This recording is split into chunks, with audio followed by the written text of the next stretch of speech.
fondé White Touch en 2010. Suite à deux circonstances, effectivement, j'ai eu le sentiment d'avoir eu beaucoup de chance avec la marche de l'empereur.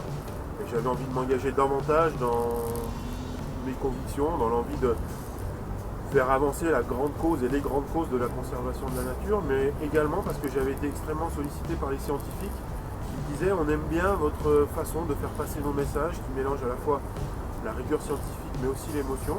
White Touch aujourd'hui c'est vraiment une association qui a pour vocation de transmettre, de sensibiliser, de faire comprendre la science des grandes questions de la conservation de la nature avec tous les savoir-faire de l'image. Aujourd'hui, White Touch s'engage sur les questions climatiques, elle s'est engagée sur les questions de la préservation des forêts primaires. Notre projet suivant sera sur la biodiversité avec un projet appelé The Flow of Life.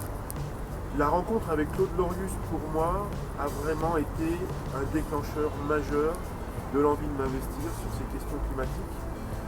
Quand on a commencé ce film il y a 4 ans, on ne parlait pas encore de la COP 21, mais j'avais pressenti que cet éclairage de l'histoire, le fait de revenir à l'aventure des glaciologues et de montrer comment ils avaient découvert ça, était quelque chose effectivement de passionnant. J'espère que la contribution de White Touch à la COP 21, justement par ça, mais aussi par le programme pédagogique qu'on a produit, fera avancer les consciences. Aujourd'hui, l'action doit d'abord se situer au niveau de l'éducation, la sensibilisation bien sûr, mais l'éducation. On laisse les jeunes avec un héritage absolument terrifiant. Au fond, on leur dit, ben voilà, on ne sait pas bien où on va, on vous laisse un monde qui est passablement entamé dans ses réserves, qui est plus incertain que jamais au fond.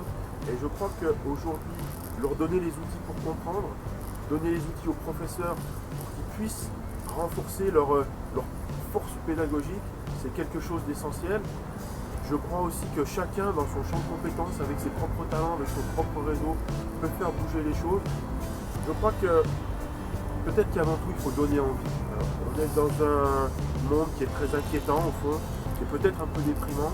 Et en suivant l'exemple de Lorius, en suivant l'exemple de ces explorateurs qui ont su, par la solidarité, par le génie scientifique, la créativité, aller au-delà des frontières et produire une connaissance fabuleuse, je crois qu'aujourd'hui, on peut mobiliser sur ces valeurs-là.